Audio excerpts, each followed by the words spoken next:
Você acha que existe um jeito certo e errado de lidar com o sofrimento? Eu não creio que exista um jeito certo ou errado de lidar com o sofrimento. Eu acho que é justamente por isso que a gente se frustra, quando a gente procura achar modelos, né, e você não se encaixa naqueles modelos de como lidar com o sofrimento.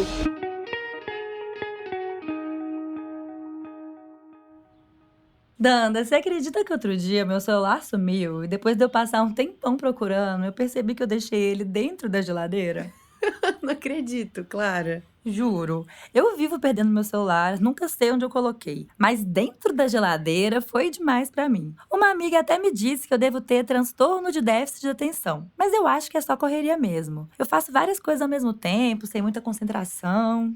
Ultimamente parece que para todo comportamento que não seja totalmente dentro do esperado, existe um diagnóstico, né? Eu mesma devo me encaixar em uns 5 transtornos se for levar em consideração aqueles vídeos do tipo 8 sinais de que você tem toque, ou TDAH, ou síndrome de burnout. Sim, eu também. E provavelmente todo mundo. Eu já precisei fazer tratamento com psiquiatra e foi super importante para mim. Acho fundamental que as pessoas tenham bons profissionais para dar suporte quando estão realmente enfrentando alguma questão de saúde mental. Mas vendo esses vídeos, eu fico pensando: será que todo esse conteúdo sobre o assunto nas redes sociais ajuda ou atrapalha? Quais são as formas seguras de procurar ajuda? Então, essa enxurrada de diagnósticos que a gente vê nas redes sociais e até mesmo nas clínicas médicas, com atendimentos cada vez mais acelerados e soluções imediatas, são reflexo de um fenômeno complexo que vem sendo chamado de patologização da vida. É sobre ele que a gente vai conversar hoje nesse episódio do Desenrola, o podcast do The Summer Hunter. Eu sou a Clara Novaes.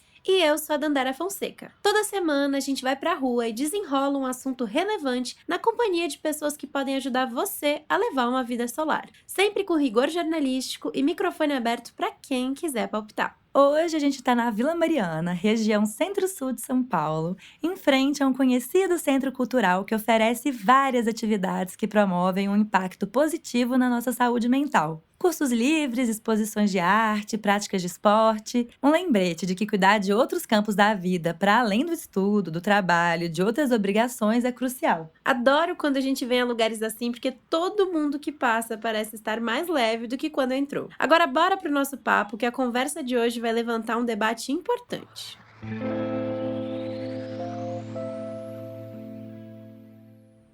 Atualmente, pessoas com atitudes egoístas são chamadas de narcisistas. Quem muda bruscamente de comportamento ganha o rótulo de bipolar. Se você tem dificuldade de se concentrar, só pode ter TDAH. E por aí vai. Essa onda de sair distribuindo o diagnóstico na mesa do boteco é só a ponta do iceberg de um cenário maior, a patologização da vida. O termo patologização vem sendo usado nos últimos anos, especialmente em estudos críticos de psiquiatria e psicologia, para se referir à tendência de transformar manifestações próprias da nossa humanidade, como tristeza, timidez, distração ou o sofrimento mental causado por fatores políticos, econômicos e culturais, em doenças. Ela é efeito de um fenômeno mais amplo chamado de medicalização da vida, conceito criado por Michel Foucault e Ivan Illich nos anos 1970. Segundo especialistas, um dos maiores problemas da patologização da vida é fazer com que pessoas em sofrimento psíquico acreditem que essa é uma condição própria do seu organismo, um problema individual, quando, na visão deles, é um processo causado pela forma como a vida é estruturada em sociedade, e por isso deveria ser tratado como um problema coletivo.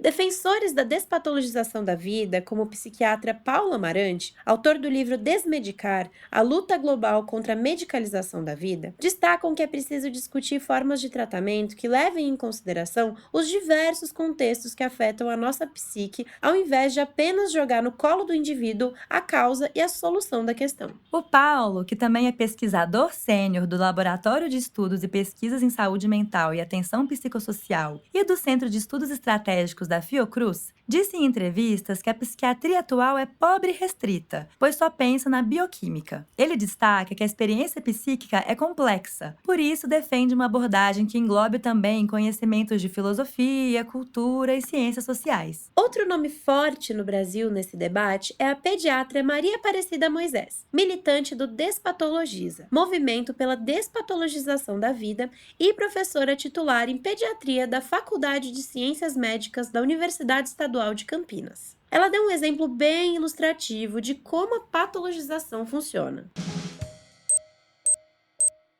Quando eu digo assim, que o Joãozinho está com um distúrbio de coagulação, o que você entende? Se você não deu veneno de rato para o Joãozinho, que podia dar um distúrbio de coagulação, você não tem nada a ver com isso. O distúrbio é do Joãozinho, tá certo? O Joãozinho que devia ter um sangue coagula e não coagula. Então, o distúrbio de coagulação só pode estar no lado de quem devia coagular. Quando eu digo que a Mariazinha tem um distúrbio de aprendizagem, o que você entende? Ninguém fala em distúrbio do processo de ensino-aprendizagem. Ninguém fala em distúrbio da política educacional que mantém a desigualdade. O problema é da Mariazinha, e quem devia aprender que não aprende. A sociedade está ótima, harmônica, Kant adoraria, está perfeita. Existem pessoas que não funcionam adequadamente, ou porque questionam, ou porque são agressivas, ou porque são muito tristes. Elas não se adequam e são pouco produtivas, ou até improdutivas. Me incomodam muito aos que seguem as normas e obedecem rigidamente os padrões.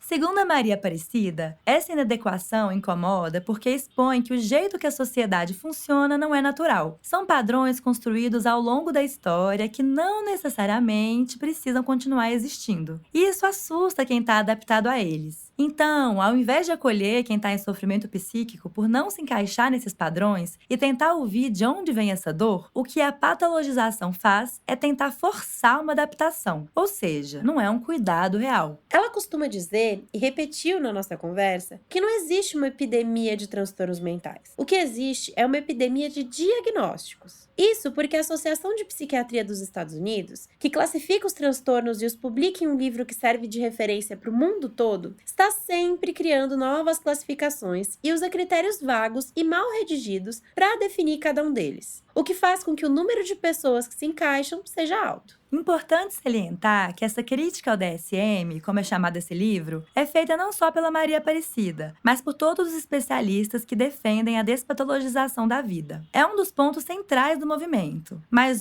é muito importante destacar, o que não significa que não existam pessoas que precisem de uma atenção especial que poderia ser facilitada por uma classificação. O problema é a forma como ela é feita, e como muitas vezes é atualizada para ficar mais frouxa, abrangendo mais pessoas. Então, não é negar a existência de pessoas que têm problemas. Quando o Instituto Nacional de Saúde Mental dos Estados Unidos diz que 46% dos estadunidenses preenchem critérios diagnósticos de alguma doença mental, algo está errado. Quando se diz que em torno de 14% dos adolescentes têm transtornos de déficit de atenção, algo está muito mal. Você vai tendo mudanças de critérios. Eles não só são frustros, mas eles vão sendo mudados. E mudados, inclusive, conceitualmente. Muitas vezes glamorizando. A Maria Aparecida deu o exemplo do transtorno bipolar. Quando descrito pela primeira vez, era chamado psicose maníaco-depressiva. O termo foi alterado e novos critérios diagnósticos foram incluídos na década de 1980 com a publicação do DSM-3, reduzindo seu estigma e fazendo com que mais pessoas se encaixassem nele. Se por um lado pode parecer que a mudança de critérios diagnósticos permite que mais pessoas recebam atendimento adequado, para os que criticam a patologização, o que ocorre é o contrário. Quem realmente precisa dos cuidados específicos para o autismo, que é um transtorno que vem tendo uma explosão de diagnósticos, por exemplo, acaba não recebendo a atenção adequada. Isso porque, como pontuou a pediatra, fica impossível implementar políticas públicas que atendam enorme demanda, ao mesmo tempo em que uma galera acaba sendo medicada de forma equivocada e também estigmatizada. E a questão fica ainda mais séria quando se trata das crianças. Na avaliação da especialista, quando uma criança recebe um diagnóstico, ela costuma ser reduzida a ele pelas pessoas do entorno. Ao invés de ser o Joãozinho, ele vira o autista. Porém, uma classificação médica não dá conta de toda a complexidade que constitui uma pessoa, e cair nisso pode atrapalhar o seu desenvolvimento. Joãozinho não é o autista e a Mariazinha não é a disléxica. Eles são muito, infinitamente maiores do que esse diagnóstico. E com 1000 potencialidades que são desprezadas porque vira o autista. Quando você dá uma substância psicoativa porque uma criança incomoda, e na verdade é sempre isso, né? Ou ela incomoda porque é muito quieta, porque ela é agitada, porque ela questiona, porque ela tem dificuldade. É sempre o que incomoda. Quando você dá uma substância psicoativa, raramente é tratamento, raramente é medicamento. A maior parte das vezes é não incomode. E principalmente não incomode na escola, né? Muitas vezes eles são usados só no dia que tem aula. O que será, né? Que doença é essa que precisa ser tratada no dia da aula, é para não incomodar a sala de aula. Então, isso não é um tratamento, pelo menos na minha concepção de medicina. Segundo a Maria Aparecida, as medicações prescritas atualmente para crianças diagnosticadas com transtorno de espectro autista e transtorno de déficit de atenção e hiperatividade, entre outros, não tratam suas questões para valer. Elas reduzem alguns sintomas, o que na visão dela serve apenas para silenciar conflitos e ajustar as crianças e adolescentes ao ambiente escolar. Mesmo que seja usando, por exemplo, risperidona, que é um antipsicótico de terceira geração. Ele vai ficar quieto mesmo. Ou mesmo que você dê uma substância que é prima da anfetamina e da cocaína, com os mesmos mecanismos de ação, as mesmas reações adversas, inclusive dependência química. Então, você proíbe a cocaína, que é ilegal, você discute os riscos de usar anfetamina em adultos e você libera metilfenidato para crianças. Com o mesmo mecanismo de ação e as mesmas reações adversas, alguma coisa está errada. Tem um peso muito grande de mercado aí. E tem sim a dependência química, todas as substâncias psicoativas têm reações adversas muito sérias. Eu acho que deve alertar para nós, profissionais da saúde, cuidado, porque não são o remedinho e a pilulinha, como muitas vezes é dito para os familiares, que vai só deixar ele mais tranquilo e prestando mais atenção. Não é real. Não acreditem. Leiam a bula. Corpo elétrico e taquicardia são algumas das sensações que os pacientes da Maria Aparecida já relataram sentir com essas substâncias. Algumas crianças falam também que sentem as carnes do corpo tremendo. O mal-estar é tamanho que muitas dão um jeito de driblar seus cuidadores e não tomar a medicação. Outra fala que chamou sua atenção no consultório foi: tudo aquilo que eu sentia antes, eu continuo sentindo. Eu só não consigo mais gritar. E como ajudar de verdade essas crianças e adolescentes? Na visão da pediatra e de outros especialistas, o que deveria ser feito é ouvir com mais atenção quem apresenta sinais de sofrimento psíquico para ajudá-los a trilhar novos caminhos e buscar soluções personalizadas, ao invés de criar um rótulo que vai ficar para o resto da vida e não considera a pessoa na sua totalidade. É diferente de você falar assim, olha, o Joãozinho está com uma dificuldade aqui e a gente vai trabalhar, né? E o Joãozinho melhora e não tem mais a dificuldade. Melhora, inclusive, com processos terapêuticos, tá? Não estou dizendo que melhora sem fazer nada, não é isso. Cuidado, ele pode melhorar e até tirar o rótulo. Ele desdiagnostica, que é uma coisa fundamental. Nesses, você nunca desdiagnostica e nem nunca desmedicamentaliza. É pro resto da vida. Então, é uma dependência química violenta. Eu sou contra dizer que tem um tratamento para uma doença, porque eu não quero tratar a doença, eu quero cuidar da pessoa. Isso é individual. É singular, que é o problema dele, o que é que ele precisa. E aí, não dá para te dar uma regra, entendeu? Mas, acima de tudo, tem que ser feito com muito acolhimento, muito cuidado e em cima das possibilidades e potencialidades dela. Em cima do que ela não tem, o que é que ela tem, o que ela pode agora.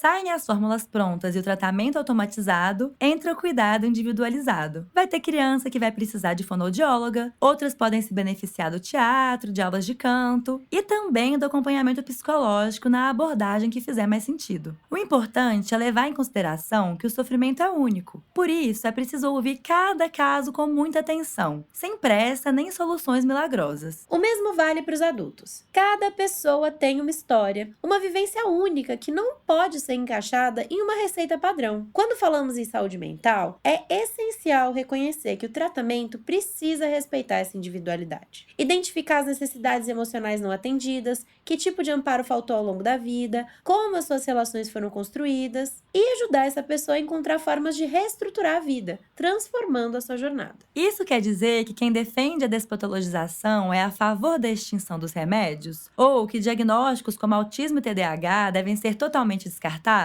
Não. A psicóloga Flávia Albuquerque, que está à frente do perfil Despatologiza no Instagram, onde promove debates sobre o tema, falou com a gente sobre isso.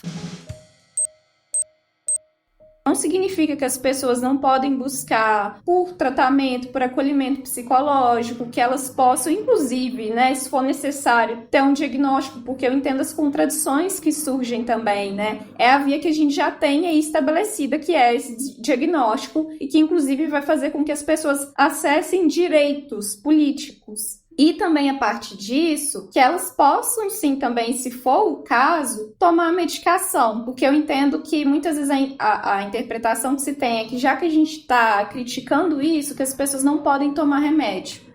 Eu acho que assim, que não é sobre isso, senão a gente cai também num proibicionismo e que inclusive é irreal. A gente toma medicação atualmente para uma infinidade de questões, né, que a gente tem. Então, eu acho que é muito mais, por exemplo, das pessoas também buscarem ter uma informação consentida, né, sobre aquele medicamento, sobre quais são os efeitos colaterais, qual que é a função dele, né, como será o tratamento. Eu acho que isso que é o ideal. Informação é essencial para que o tratamento seja mais consciente e respeitoso com cada indivíduo. A decisão de tomar medicação ou de seguir com um diagnóstico deve estar alinhada com uma compreensão mais ampla, tanto das vantagens quanto das limitações desses recursos. Algumas pessoas podem estar pensando: mas a minha vida melhorou depois que eu recebi meu diagnóstico. Ou então, eu tenho amigos que passaram anos sem receber acolhimento adequado e só conseguiram melhorar a qualidade de vida quando tiveram um diagnóstico. A Flávia também trouxe uma reflexão interessante sobre isso. Com certeza, receber diagnóstico é sim uma forma das pessoas aliviarem seu sofrimento. Tem uma pesquisadora brasileira, que ela chama Luciana Kalimann, que eu gosto muito das discussões que ela faz sobre a função que esses chamados biodiagnósticos têm na vida das pessoas. Então, para ela, os diagnósticos eles conseguem dar um sentido, uma explicação que alivia esse fardo moral que o tipo de sociedade capitalista, desigualitária, individualista impõe sobre nós. Então, como a Luciana ela expõe, nessa sociedade capitalista, a gente é constantemente responsabilizado por todos os nossos fracassos, por quando a gente rompe com expectativas sociais. Nós somos preguiçosos, irresponsáveis, não temos força de vontade, não somos inteligentes. Então, o diagnóstico de um transtorno psiquiátrico, ele muda essa narrativa da culpa, já que ele infere que a forma como a gente se comporta ou sente não é exatamente nossa responsabilidade, mas a responsabilidade de um estado cerebral ou de um cérebro que funciona de uma forma diferente. Os diagnósticos psiquiátricos podem conferir direitos políticos e ajudar a criar um sentimento de pertencimento, já que muitas pessoas acabam se agrupando em torno de uma causa ou objetivo em comum. É uma forma de sentir que não está sozinho. Então, faz sentido que muitos busquem essa ferramenta como um alívio, uma forma de encontrar um pouco de paz. Mas a Flávia traz um ponto importante. O acesso a direitos não deveria depender de um diagnóstico. Hoje, muitas pessoas buscam uma classificação porque é o único caminho para obter apoio em áreas como trabalho e educação, o que é preocupante. A psicóloga defende que precisamos lutar por uma sociedade onde a diversidade seja contemplada e as nossas necessidades sejam atendidas, independentemente de termos ou não um transtorno psiquiátrico. E quando a gente ignora que o nosso comportamento é influenciado também pelo ambiente, pela cultura e pelo momento em que vivemos, e reduz determinadas atitudes a uma condição bioquímica do cérebro, surge um problema secundário que a Flávia considera muito perigoso. Se os comportamentos divergentes e se o sofrimento eles só podem ser frutos de transtornos mentais, logo, enquanto sociedade, a gente está basicamente condenado. Por exemplo, se a única explicação para um homem que comete feminicídio é ele ser psicopata, o que a gente pode fazer efetivamente em relação à violência masculina? Onde vai parar nesse momento a própria responsabilidade do homem que comete a violência e da sociedade que é patriarcal, que é machista e misógina? Já reparou que é comum, depois de um caso midiático de racismo, sair um laudo que o agressor tinha algum transtorno psicológico? É um jeito da responsabilidade da violência sair do indivíduo e ficar na conta do diagnóstico. Ao mesmo tempo em que a estrutura social que incentiva e valida esse comportamento deixa de ser questionada. É mais ou menos por aí. A Flávia também destaca que não é porque certas características desviam do que é considerado socialmente aceito que elas são patologia. Na maioria das vezes, são apenas traços da humanidade. Tem pessoas que são mentirosas mesmo, não mitomaníacas. Uma mulher que foge do repertório da mãe amorosa não necessariamente é narcisista. Um homem violento não é sinônimo de psicopata. E essa tendência de transformar comportamentos em doenças faz com que a gente perca a oportunidade de olhar mais a fundo para as verdadeiras causas e buscar formas efetivas da sociedade lidar com esses problemas de maneira mais ampla. De onde vem a raiva desse homem? Que estruturas sociais permitem que ele despeje ela nas suas parceiras amorosas? Essa mãe agressiva realmente desejava assumir esse papel ou foi levada até ele por uma sociedade que prega que esse é o único destino da mulher? O que pode ser feito para que essas histórias se transformem e para que outras tenham um futuro diferente? São algumas perguntas relevantes. Faz sentido que para problemas complexos não existam soluções práticas e formatadas. Vivemos um momento em que a saúde mental é o tema da moda, mas parece que ainda existe um longo caminho pela frente para que cuidados efetivos sejam promovidos de forma mais abrangente. Então, diante desse cenário, o que fazer quando precisamos de ajuda psíquica? A Flávia deu sua opinião.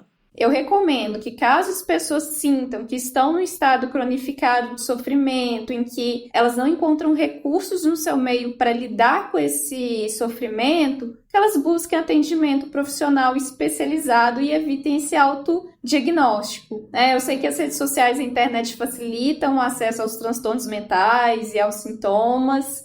Entretanto, produzir esse diagnóstico de transtorno mental é uma tarefa complexa que vai demandar uma investigação aprofundada e muita crítica e ética profissional, até por causa dessas questões que eu mencionei aqui anteriormente. Sem contar que, na grande maioria dos casos, o diagnóstico, às vezes, ele não vai ser nem necessário. Eu recomendo ainda que as pessoas desconfiem de profissionais que prescrevam medicamentos e diagnósticos sem haver nenhuma escuta aprofundada, com poucos minutos de consulta.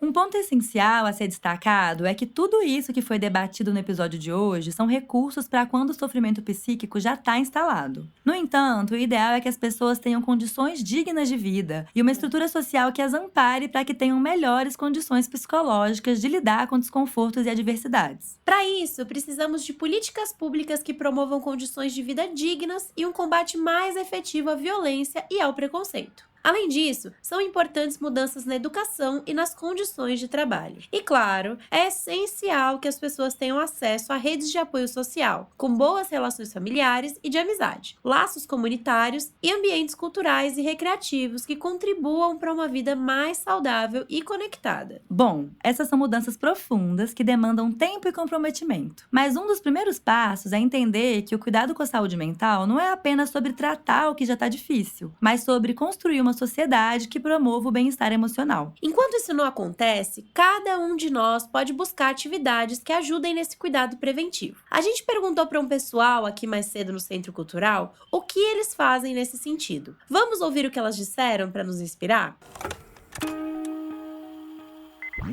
Meu hobby é ler, que eu gosto de ler. Faço um pouco de meditação. Estou sempre em busca assim, de reflexão. Sou uma apreciadora, digamos aí, da natureza, do tudo, tá? E no momento estou praticando atividade física. Eu já estou há mais ou menos uns 4, 5 anos fazendo acompanhamento com a minha terapeuta. Tem sido bom, muito bom mesmo. E ao mesmo tempo também voltar para o esporte, algo que eu gosto. Eu treino, faço pilates. Estar aqui em São Paulo hoje é cuidar da minha saúde mental. Eu vim para ver a exposição da Lélia. Vai ser um bate-volta. Eu moro em Florianópolis, em Santa Catarina. Então, conviver com arte e também potencializar as minhas questões ligadas à minha pesquisa, para mim é saúde mental. Me movimentar, enfim. Essa pesquisa é sobre o quê? É sobre arte afrodiaspórica e africana. Ultimamente estou mais conectado com a minha religiosidade também, então tem uma parada nesse sentido. Te ajuda muito. Ajuda também. A gente procura sair, estar em contato com a natureza, ter encontro com os amigos, trabalhar, se sentir útil ainda. Então, acho que é uma forma de me cuidar mentalmente. É isso. Diversos estudos comprovam que fazer atividades físicas, ter hobbies, descansar e investir em boas relações fazem toda a diferença na nossa saúde mental. De todo modo, se sentir que precisa de um suporte a mais, não hesite em procurar um psicoterapeuta de confiança para te escutar e te ajudar a encontrar novos caminhos. Inclusive, um encaminhamento a outros profissionais quando fizer sentido. O mesmo vale para pais e cuidadores. Essa fase é cheia de transformações. Cada criança ou adolescente tem necessidades específicas e nem sempre a escola dá conta de acolher todas elas. Um bom profissional de saúde mental pode fazer a diferença na vida dos seus filhos e, consequentemente, de toda a família. Papo denso e complexo, né? Porém super importante pra gente viver uma vida mais solar. É isso aí, Clara. Este foi mais um episódio do Desenrola, o podcast do The Summer Hunter. Siga a gente na sua plataforma de áudio favorita para ficar por dentro das novidades. Conheça também os outros canais do The Summer Hunter. Os links estão todos na descrição. O Desenrola é apresentado por Clara Novaes e Dandara Fonseca, que também assinam o roteiro, com edição de Adriana Sete. As capas dos episódios são de Eduardo Gaiotto e a produção executiva é de Ricardo Moreno. A edição, mixagem e trilha sonora são da Tumpats. Até o próximo episódio!